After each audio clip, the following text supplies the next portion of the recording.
श्रीमद् भागवत तृतीय स्कंद प्रारंभ उद्धव एवं महात्मा विदुर की भेंट की कथा से होती है।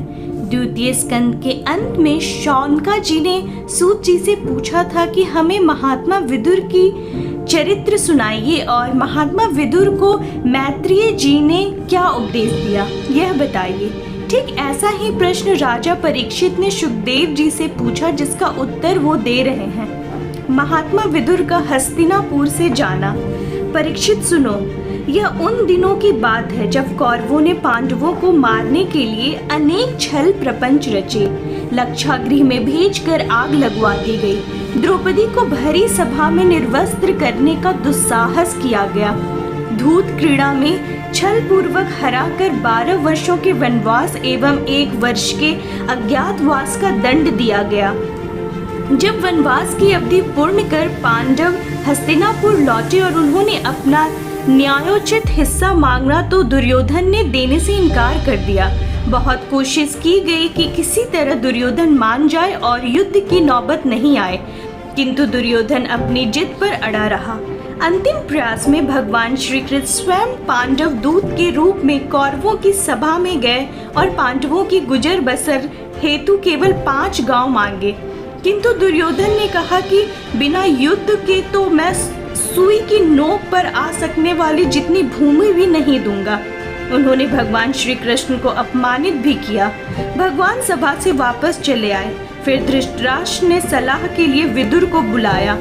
विदुर ने धृतराष्ट्र के पूछने पर उन्हें जो सम्मति दी उसे नीति शास्त्र की जानकार विदुर नीति कहते हैं। महात्मा विदुर ने कहा, आप अजातशत्रु युधिष्ठिरों को उनका हिस्सा दे दीजिए। दुर्योधन की बात मत मानिए, वह तो आपके घर में पाप रूप धरकर आया है। इनकी हाँ में हाँ मिलाएंगे तो आपका कुल विनाश को प्राप्त होगा। अतएव यदि आप कुशल चाहते हैं तो इस दुष्ट को तुरंत त्याग दीजिए। महात्मा विदुर की यह बात सुनकर कर्ण, दुशासन और दुर्योधन आग बबूला हो गए और विदुर का तिरस्कार करते हुए बोले, अरे इस कुटिल दासी पुत्र को किसने बुलाया है, जिसने टुकड़े खाकर यह जीता है। उन्हीं के प्रतिकूल होकर शत्रु का काम बनाना चाहते हैं। इसे नगर से तुरंत बाहर निकाल दो। इन अत्यंत कठोर वचनों से मर्माहत होकर भी विदुर जी ने कुछ बुरा ना माना और भगवान की माया को प्रबल समझकर अपना धनुष राजद्वार पर रख वो हस्तिनापुर से चल दिए। विदुर ने इसे भी भगवान का अनुग्रह माना। उन्होंने सोचा कि दुर्योधन की निंदा के माध्यम से भगवान ही मुझे कौरवों का कुसंग छोड़ने का आदेश दे रहे हैं। यह प्रभु प्रेरणा से ही हो रहा है। संत और महापुरुष अपमान एवं निंदा में भी भलाई खोज लेते हैं। सच्चा भक्त हर परिस्थिति में भगवान की कृपा की अनुभूति करता है। मनुष्य के लिए यह बहुत सुंदर संकेत यह है कि हर घटना को प्रभु का प्रसाद माने और उसे भगवान की इच्छा जानकर स्वीकार करे। ऐसे सोच वाले व्यक्ति जीवन में यदि हो जाएगी तो वह कभी अशांत, उद्गिन, संतापित एवं दुखी नहीं होगा। भागवत महापुराण की हर घटना, हर प्रसंग, हर वृतांत मनुष्यों को जीने का राह बताता है, जीवन जीने की कला सिखाता है। भगवान ने सोचा कि कौरवों के साथ विदुर रहेंगे तो कौरवों का विनाश ना हो सकेगा, इसलिए प्रभु की इच्छा से ही वह सब घटित हुआ। परिवार में जब तक कोई संत सदृश व्यक्ति, कोई परम वैष्णव, कोई भगवत रहता है, तब तक उस परिवार का ना तो कोई आपत्ति विपत्ति आ सकता है और ना कोई अहित हो सकता है और ना ही ऐसे परिवार का विनाश हो सकता है। इतिहास, धर्म ग्रंथ एवं पौराणिक आख्यानों से मनुष्यों को बहुत कुछ सीखने को मिलता है। जब तक विभीषण रावण के साथ रहे तब तक रावण, उसका परिवार एवं साम्राज्य सुरक्षित रहा। जब तक विदुर धृतराष्ट्र के साथ रहे तब तक उसका परिवार विनाश से बचा रहा। लेकिन जैसे ही रावण ने विभीषण को अपमानित कर अपने राज्य से निकाला और दुर्योधन ने विदुर का मान मर्दन कर राज्य से निकाला, वैसे ही दोनों के कुलों को विनाश के बीज अंकुरित होने शुरू हो गए। अतः परिवार के किसी भी सदस्य को इस प्रकार अपमानित मत करो। विशेषकर सज्जन, संत, भक्त सदस्यों को तो भूल कर भी परिवार से अलग मत होने दो, नहीं तो तुम्हारा पूरा कुल अधर्म पथगामी हो जाएगा और अंततः विनाश को प्राप्त होगा। विदुर की उद्धव जी से भेंट। विदुर हस्तिनापुर से चलकर भारतवर्ष के अनेक पुण्य तीर्थों में विचरने लगे। विचरते विचरते जब तक वो प्रभास क्षेत्र में पहुंचे तब तक भगवान श्री कृष्ण की सहायता से महाराज युधिष्ठिर पृथ्वी का एक छत्र अखंड राज करने लगे थे। जब विदुर जी ने अपने कौरव बंधुओं के विनाश का समाचार सुना तो वो शोक करते हुए सरस्वती के तीर पर आए। वहां उन्होंने विभिन्न तीर्थों का सेवन किया। फिर वहां से वो यमुना तट पर पहुंचे। वहां उनकी उद्धव जी से भेंट हुई। दोनों एक दूसरे से बड़े प्रेम से मिले। विदुर जी ने बड़ी उत्सुकता से भगवान श्री कृष्ण, वसुदेव जी, महाराज उग्रसेन सहित सभी की कुशलता के बारे में जानने की इच्छा प्रकट की और भगवान श्री कृष्ण लीलाओं एवं मनमोहक चरित्रों के श्रवण करने की उत्कंठा व्यक्त की। यह सुनकर उद्धव जी अत्यंत भाव विह्वल हो गए। चूंकि जब तक भगवान श्री कृष्ण लीला संवरण कर चुके थे, अतएव उनके नेत्रों से अश्रुओं की धारा बहने लगी। बड़ी देर बाद उन्होंने अपने आप को संभाला और विदुर जी से कहने लगे, विदुर जी, श्री कृष्ण के अंतर्धान होने से हमारे घरों को काल ने डस लिया है। वो सब श्रीहीन हो गए हैं। उनकी क्या कुशल सुनाओ। उद्धव जी की भगवान की लीलाओं एवं उनकी कृपाओं की याद करके बड़े भाव विह्वल हुए। उन्होंने विस्तार से प्रभु की लीलाओं का सरस वर्णन किया। फिर उन्होंने कहा कि मुझे प्रभास में भगवान ने भागवत धर्म का उपदेश देकर बद्री का श्रम जाने की आज्ञा दी थी। तब विदुर ने कहा कि उस भागवत धर्म को मैं सुनना चाहता हूँ, आप कृपा मुझे सुनाएं। उद्धव जी बोले, जब भगवान ने मुझे यह उपदेश दिया तब मैत्रेय ऋषि वहाँ बैठे थे। कितने भाग्यशाली हैं आप विदुर जी। निजधाम जाते समय भगवान ने आपको याद किया और मैत्रेय ऋषि को आज्ञा दी कि जब विदुर तुम्हें मिले तो इस भागवत धर्म का उपदेश उन्हें देना। अतः मैं आपको यह उपदेश नहीं दे सकता। यह उपदेश तो आपको मैत्रेय ऋषि ही देंगे, क्योंकि भगवान ने उन्हें यह कार्य सौंपा है। विदुर जी, यह ज्ञान कोई साधारण ज्ञान नहीं है, बहुत महत्वपूर्ण ज्ञान है। ज्ञान की महत्ता बताने के लिए ही भगवान ने यह ज्ञान विदुर को मैत्रेय ऋषि के द्वारा कहलवाया है। विदुर जी की मैत्रेय ऋषि से भेंट। इस संवाद के बाद उद्धव जी बद्रिका श्रम को प्रस्थित हुए और विदुर जी मैत्रेय ऋषि से मिलने चल पड़े। वो गंगा के किनारे मैत्रेय ऋषि के आश्रम में आए। उन्होंने मैत्रेय ऋषि को साष्टांग प्रणाम किया। मैत्रेय जी ने कहा कि विदुर जी, मैं आपको जानता हूँ, आप कोई साधारण व्यक्ति नहीं हैं। आप तो धर्मराज के अवतार हैं। मांडव्य ऋषि के शाप के कारण ही आपका दासी पुत्र के रूप में जन्म हुआ। आप भगवान तथा उनके भक्तों को अत्यंत प्रिय हैं। आप श्री व्यास जी के और से पुत्र हैं। आपका चित्त सदा भगवान में ही लगा रहता है। विदुर जी ने बड़ी विनम्रता पूर्वक मैत्रेय जी से कहा, सुखाय कर्माणि करोति लोको नतः सुखम वान दुपारम वा विन्दते भूस्तत एव दुख यतत्र युक्त भगवान वदना। भगवान संसार में सब लोग सुख के लिए कार्य करते हैं, परंतु उनसे ना तो उन्हें सुख ही मिलता है और ना उनका दुख ही दूर होता है, बल्कि उससे भी उनके दुख की ही वृद्धि होती है। अतः इस विषय में क्या करना उचित है, यह आप कृपा कर मुझे बतलाइए। विदुर जी ने बहुत ही सुंदर प्रश्न पूछा। उन्होंने अपने हित के लिए नहीं पूछा, लोक हित, संसार हित के लिए मैत्रेय जी से यह प्रश्न पूछा है। संसार में हर व्यक्ति सुख की खोज में लगा है। वह सुख के लिए ही सारे साधन जुटा रहा है। निरंतर आपाधापी में लोग हैं, परंतु वह उनसे सुख नहीं प्राप्त कर पा रहे हैं। अपितु हो यह रहा है कि जैसे जैसे साधन और संग्रह बढ़ रहे हैं, वैसे वैसे दुखों में भी वृद्धि होती जा रही है। अतः विदुर जी ने जानना चाहते हैं कि मनुष्य को क्या करना चाहिए जिससे उसके जीवन में दुखों की निवृत्ति हो और सुख की प्राप्ति हो। असल में सुख के बजाय व्यक्ति को जो दुख प्राप्त हो रहा है, उसका कारण यह है कि व्यक्ति की खोज ही गलत है, उसकी दिशा सही नहीं है। जो चीज जहाँ है वहीं तो मिलेगी। सांसारिक पदार्थों में मनुष्य खुद खोज रहा है, जबकि वहाँ सुख है ही नहीं। वह तो आत्माओं में परमात्मा के सानिध्य में है, मनुष्य के अंतर्मन में है। अतः जब वहाँ पहुँचा जाएगा तभी तो सुख शांति प्राप्त हो सकेगी। भौरा यदि कंकड़ पत्थरों में रस ढूंढेगा तो वहाँ मिलेगा क्या? जब रस उसमें है ही नहीं तो मिलेगा कैसे? रस तो फूलों में है, पुष्पों के अंदर है, उनमें वह खोजेगा तो अवश्य मिलेगा। ठीक इसी प्रकार मनुष्य की खुद की खोज की दिशा एवं स्थान ही गलत है। अतः स्थान एवं दिशा में परिवर्तन करना होगा। ज्ञान प्राप्ति के लिए मनुष्य को अपनी पात्रता सिद्ध करनी पड़ती है और ज्ञान पिपासा को प्रकट करना होता है।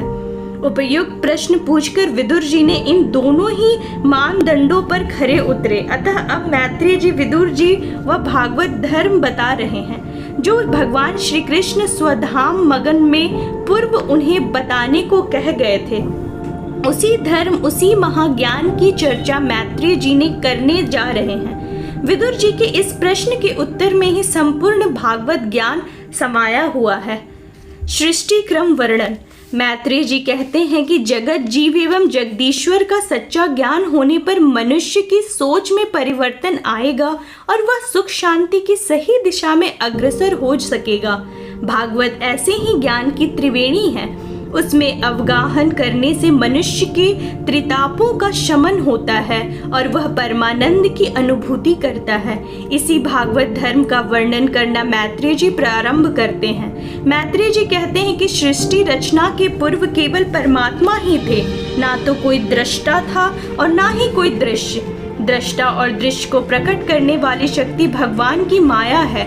इस माया में परमात्मा ने अपने अंश पुरुष रूप से चिदाभास रूप बीज स्थापित किया। तब उस अव्यक्त माया से महत्तत्व प्रकट हुआ।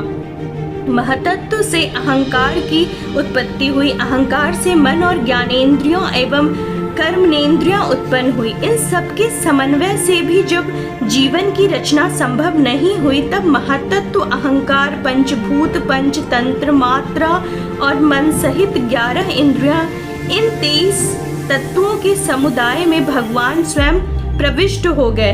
तब उनसे अधिपुरुष विराट उत्पन्न हुआ। इससे स्पष्ट होता है कि केवल इन विविध तत्वों के संयोग मात्र से जीव उत्पन्न नहीं हो सकता। जब तक परमात्मा उसमें प्रवेश नहीं करेंगे तब तक प्राणी की उत्पत्ति संभव नहीं है। अतः स्पष्ट है कि सभी जीव में परमात्मा विराजमान है, सब उसी के रूप हैं। हमारे सभी ग्रंथ सभी जीवों को एक ही परमात्मा की संतान मानते हैं। मनुष्य में समानता एवं भाईचारा का भाव दिखाता है भागवत। आज इन दिव्य संदेश की सारे संसार को आवश्यकता है। सृष्टि क्रम के वर्णन को आगे बढ़ाते हुए मैत्रेय जी कहते हैं कि भगवान की नाभि से एक कमल उत्पन्न हुआ, उसमें से ब्रह्मा जी प्रकट हुए। भगवान के आदेशानुसार ब्रह्मा जी ने सृष्टि का निर्माण प्रारंभ किया। सबसे पहले मनु और शत्रुपा जन्मे। उस समय पृथ्वी जल में डूबी हुई थी। अतः ब्रह्मा जी को चिंता हुई कि सृष्टि का विस्तार होगा तो प्राणी कहाँ रहेंगे। ऐसा विचार जब ब्रह्मा जी कर रहे थे तभी उनकी नासिका में से एक वाराह शिशु निकला जो बाहर आकर विराट हो गया। यह भगवान का वाराह अवतार था। वाराह भगवान समुद्र में डूबी पृथ्वी को बाहर निकाल कर लाए। हिरण्याक्ष ने विरोध किया, भगवान ने उसका वध किया। हिरण्याक्ष का नाम सुनकर विदुर जी ने पूछा कि कृपा इस हिरण्याक्ष के बारे में भी कुछ बताइए। हिरण्याक्ष और हिरण्याक्षशिपु के जन्म की कथा। मैत्रेय जी बोले कि विदुर जी, कश्यप ऋषि की पत्नी दीति एक बार सायंकाल के समय पुत्र प्राप्ति की कामना से उनके पास पहुंची। कश्यप जी ने समझाया कि संध्या काल में सहवास शास्त्र विरुद्ध है, किंतु वह मानी नहीं। कश्यप जी ने भी दैव की प्रबल मानकर दीति की इच्छा पूर्ण की। पुनः स्नान आदि से पवित्र हो वो भगवान का ध्यान करने लगे। इधर दीति को भी उस निंदित कर्म से बड़ी ग्लानि हुई। कश्यप जी ने कहा कि तुम्हारे गर्भ में 2 दैत्य आए हैं। यह सुनकर दीति बहुत घबराई, पर ऋषि ने कहा कि उनका वध करने के लिए भगवान आएंगे तो उसे थोड़ी सांत्वना मिली। दीति के गर्भ से 2 दैत्य हिरण्याक्ष एवं हिरण्यकशिपु पैदा हुए। हिरण्याक्ष का वध भगवान ने वाराह अवतार लेकर किया और हिरण्यकशिपु का वध नरसिंह अवतार लेकर किया। यह सुनकर विदुर जी की जिज्ञासा और बढ़ी। उन्होंने जानना चाहा कि ये दोनों दैत्य कौन थे। तब मैत्रेय जी ने बताया कि संत कुमारों को भगवान के दरबार में प्रवेश करने से रोकने के कारण द्वारपाल जय विजय को उन्होंने शाप दिया कि तुम मृत्यु लोक में जाकर दैत्य योनि में जन्म लोगे। संत कुमारों को शाप के कारण जय विजय को हिरणाक्ष एवं हिरण्य कश्यपु के रूप में जन्म लेना पड़ा। इस कथा से दो सुंदर संकेत मिलता है। एक तो यह कि संत का अपमान भूल कर भी मत करो, दूसरा यह कि पति पत्नी को अपनी मर्यादा में रहना चाहिए। संध्या के समय स्त्री संग नहीं करना चाहिए। एकादशी, पूर्णिमा, पवित्र दिनों में भी स्त्री संग वर्जित है। दाम्पत्य जीवन केवल काम सुख भोगने के लिए नहीं है, अपितु समाज को योग संतान देकर संसार सागर से पार जाने के लिए यह एक अनुपम नौका है। कथा का क्रम जारी रखते हुए मैत्रेय जी कहते हैं कि जब जय विजय संत कुमारों को भगवान के पास जाने से रोक रहे थे, तब द्वार पर कोलाहल सुनकर भगवान लक्ष्मी के साथ स्वयं बाहर आ गए। उन्होंने संत कुमारों से द्वारपालों का द्वार किए गए अपमान के लिए क्षमा मांगी। यहाँ भगवान बहुत सुंदर बात करते हैं, जिस पर आज के राष्ट्र नायकों, शासकों, शासनाध्यक्षों को विशेष ध्यान देना चाहिए और तदनुरूप अपने शास्त्र तंत्र में बदलाव लाकर नौकरशाही को लोक व्यवहार में प्रशिक्षित करना चाहिए। भगवान कहते हैं, यनामनि च गृह्णति लोको भृत्ते कृतागसी शो असाधु वादस्तर कीर्ति हंति त्वच मिवामयः। अर्थात सेवा के अपराध करने पर संसार उनके स्वामी का ही नाम लेते हैं।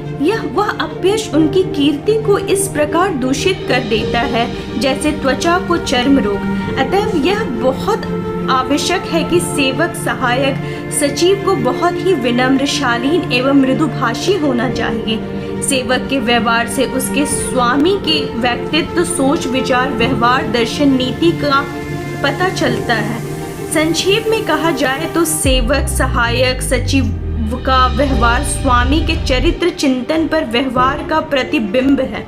स्वामी के व्यवहार के अनुरूप ही सेवक अपने व्यवहार को ढालता है। भगवान का कपिल अवतार। कथा को आगे बढ़ाते हुए मैत्रेय जी कहते हैं कि स्वयंभुव मनु एवं सतरूपा ने ब्रह्मा जी के आज्ञानुसार सृष्टि उत्पत्ति प्रारंभ की। उनके दो पुत्र हुए, प्रियव्रत और उत्तानपाद, एवं 3 कन्याएं हुई, आकुति, देवहूति और प्रसूति। आकुति का रुचि से, देवहूति का कर्दम से और प्रसूति का दक्ष से विवाह हुआ। कर्दम ऋषि और देवहूति के घर कपिल भगवान अवतरित हुए। कर्दम ऋषि ब्रह्मा जी की छाया से जन्मे थे।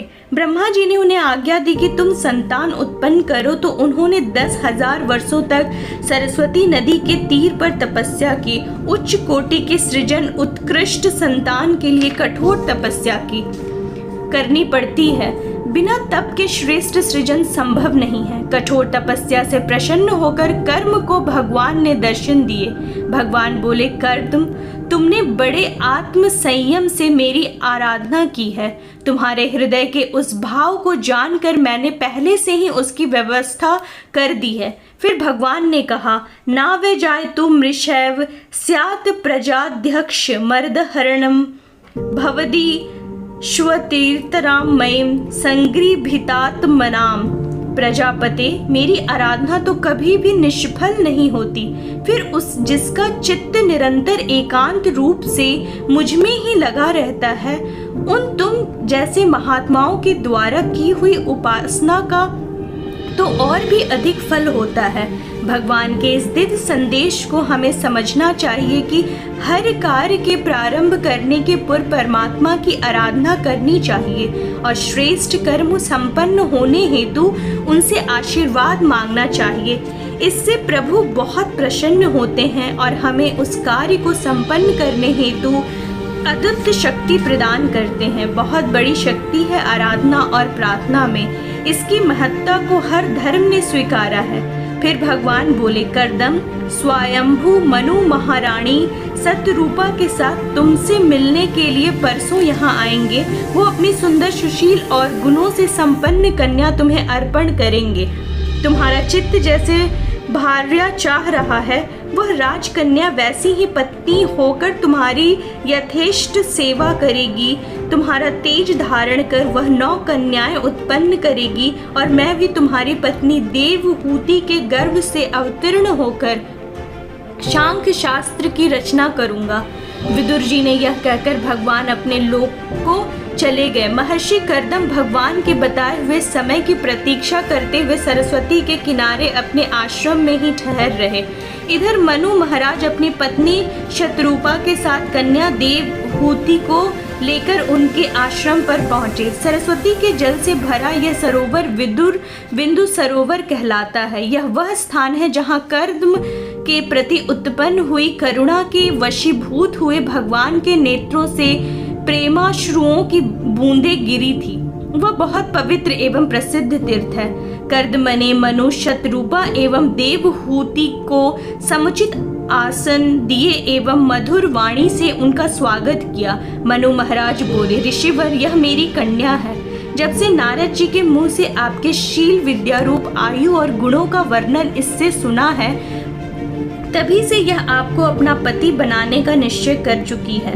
फिर मनु ने कहा, तत्प्रतीक्ष दिजाग्रेष्मा श्रद्धोयोप प्रहिताम मया शर्वात्मनानुरूपाम ते गृहमेधीषु कर्मेषु। द्विजवर, मैं बड़ी श्रद्धा से आपको यह कन्या समर्पित करता हूँ।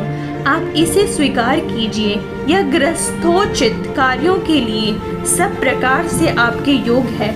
दाम्पत्य जीवन काम विलास के लिए नहीं है। यह तो मर्यादित कामों को भोग कर काम विनाश के लिए है। हमारी संस्कृति में पत्नी को धर्म पत्नी कहा गया है। जो पत्नी पति को धर्म के मार्ग पर चलने हेतु प्रेरित करे, धर्म कार्य में प्रवृत्त करे, वही सच्ची धर्म पत्नी है। पत्नी संसार सागर से पार जाने के लिए नौका है और पति नाविक है। दोनों के सहयोग सामंजस्य से ही संसार सागर से पार जाया जा सकेगा। नाविका के बिना नाव अकेली सागर को पार नहीं कर सकती और नाविका बिना नाव के पार नहीं जा सकता। अतः पति पत्नी दोनों को एक दूसरे के महत्व को समझना चाहिए। आज की स्थिति तो सर्वथा इसके विपरीत दिखती है। ऐसा नहीं होना चाहिए। धर्मशास्त्रों में से शिक्षा लेकर जीवन को तदनुरूप ढाल कर समुन्त बनाना चाहिए। पति पत्नी पवित्र एवं आदर्श जीवन जिए तो उनके घर भगवान को भी जन्म लेने की इच्छा होती है।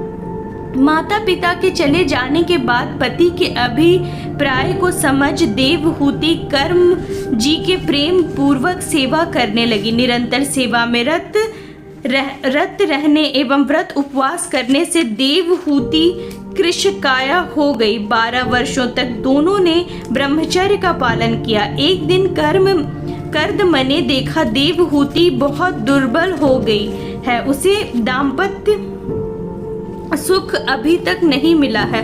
उन्होंने अपने तप के बल से देवहूति का वैसा ही रूप लावण्य ला दिया और योग बल से एक सर्व सुविधायुक्त विमान बनाया जो इच्छानुसार सर्वत्र जा सके।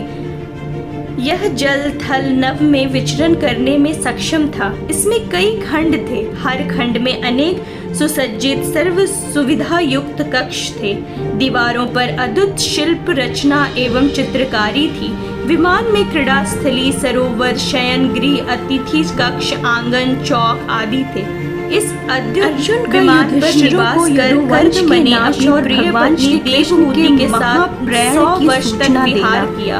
स्वजनों से मिलने देवहूति की 9 कन्याएं हुई, किंतु करना चाहते हैं यह जानने के बाद कर्दम संन्यास लेने के लिए तैयार हुए। कई महीने बीतने पर अर्जुन कर्दम से नहीं आए तो युधिष्ठिर ने वचन दिया था कि एक पुत्र के जन्म के बाद संन्यास दिखने लगे। देव जी कहते हैं कि देवहूति के द्वारा कर्दम गड़बड़ा वचन की याद दिलाने जाने पर दोनों ने कई वर्षों तक देखा कि लोग आराधना क्रोधी, लोभी और देवहूति के गर्भ में साक्षात नारायण ने जीवन निर्वाह के लिए शुभ मुहूर्त में व्यवहार करने लगे हैं। भगवान मनुष्यों का व्यवहार छल कपट पूर्ण संन्यास लेना माता पिता पति पत्नी और भाइयों में कलह के विवाह की चिंता लगा है, जो उन्होंने ब्रह्मा जी के सामने प्रकट भीम से कहा। ब्रह्मा जी बोले कि जिसके पृथ्वी पर भगवान पैर बसाने लगा है, परमात्मा की आराधना में लीन नारद जी द्वारा बताया हुआ वह समय तो नहीं आ चिंता करने की जरूरत जिसने की भगवान लीला विग्रह का संवरण करना में भी भगवान श्री कृष्ण ने यही कहा है को देखकर युधिष्ठिर मन बड़े चिंतित हो रहे थे। माम ये जना उसी समय द्वारका से लौटकर अर्जुन वहां पहुंचे। उनका मुंह उदास था,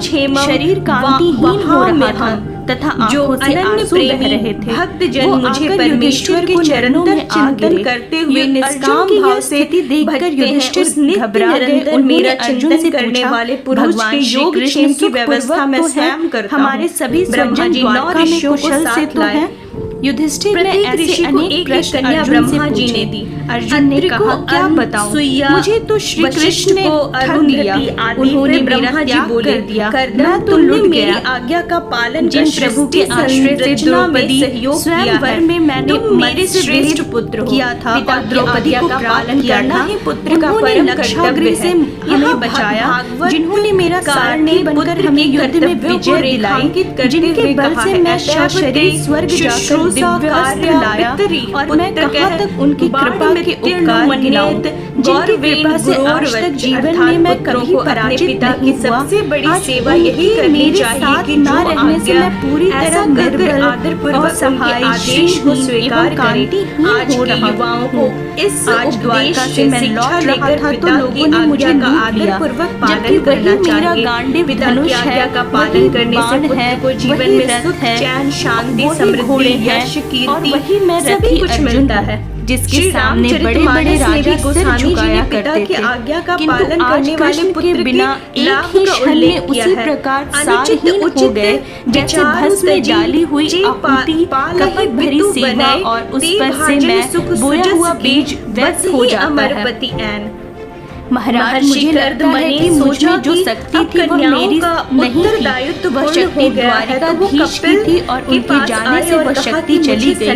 अर्जुन बहुत दुखी हो रहे थे और भगवान श्री कृष्ण के उपकारों को याद करके रो रहे हैं। स्वयं को ही बुद्धिमान एवं समझदार कहने वाले मनुष्य जैसे नादान और नासमझ जीव दुनिया में और कोई नहीं है। अपने अहंकार में वह इतना पागल हो जाता है कि परमात्मा को भूल जाता है और स्वयं को ही हर कार्य का कर्ता धर्ता मान लेता है। पिता के बल में चले जाने है कि मनुष्य का माता का कृतत्व करने की इच्छा परमात्मा के कारण ही है। उस बिंदु के बिना मनुष्य तीर्थ में रहने लगे। एक दिन कपिल कर्म कला से धन दौलत वैभव सौंदर्य विराजमान ध्यान के मध्य में देवहूति ने उठ जाता है कि देवहूति बोली भगवान संसार की मोह माया के पीछे क्रियाशील दिव्य परमात्मा ने मुझे बहुत भटकाया है। भी ध्यान तो मुझे देता है, परमात्मा के बिना मनुष्य शून्य है। मैं जानना गंभीरता से चिंतन करें कि जीवन में हमारा आपका क्या है। हम अपने सौंदर्य एवं आनंद की प्राप्ति लावण्य पर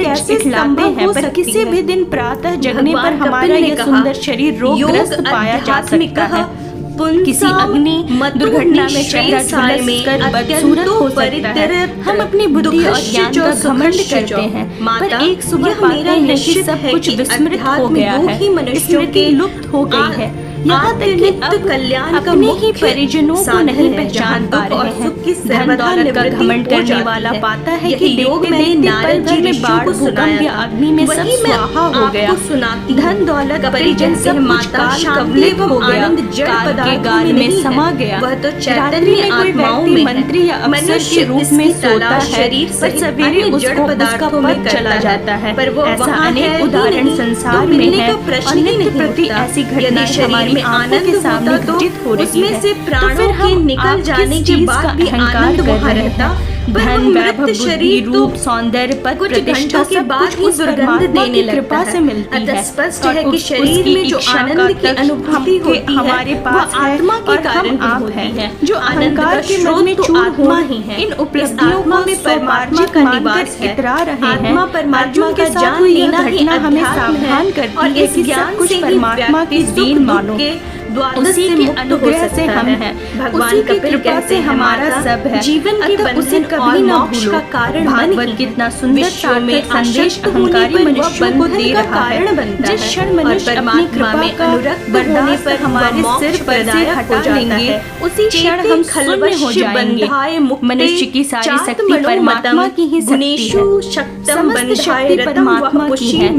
कनोपनिषद में एक बहुत सुंदर सांकेतिक कथा आती है। देवासुर संग्राम समाप्त हो चुका है, देवताओं की विजय हो गई है। सभी देवता एकत्र होकर विजय का उल्लास मना रहे हैं। सभा में सब देवता अपनी अपनी शक्ति का बखान कर आत्म प्रशस्ति में लीन हो रहे हैं। इतने में ही सामने एक यक्ष जैसा आकार प्रकट होता है। इंद्र पवन देव को भेजकर पता लगाने को कहते रहता है और इसके निकलते ही पवन देव ने आकर उस यक्ष से पूछते हैं कि बताइए आप कौन है। यक्ष वायु से प्रश्न करता है कि पहले यह बताओ कि ऐसा कर लेते हैं। वायुदेव कहते हैं कि मैं पवन हूँ। यक्ष ने पूछा कि आपकी क्या शक्ति है। पवन ने कहा कि इस पृथ्वी पर जो कुछ भी है उसे मैं पल भर में उड़ा सकता हूँ। यक्ष ने पवन देव के सामने एक तिनका रखकर कहा कि इसे उड़ा दीजिए।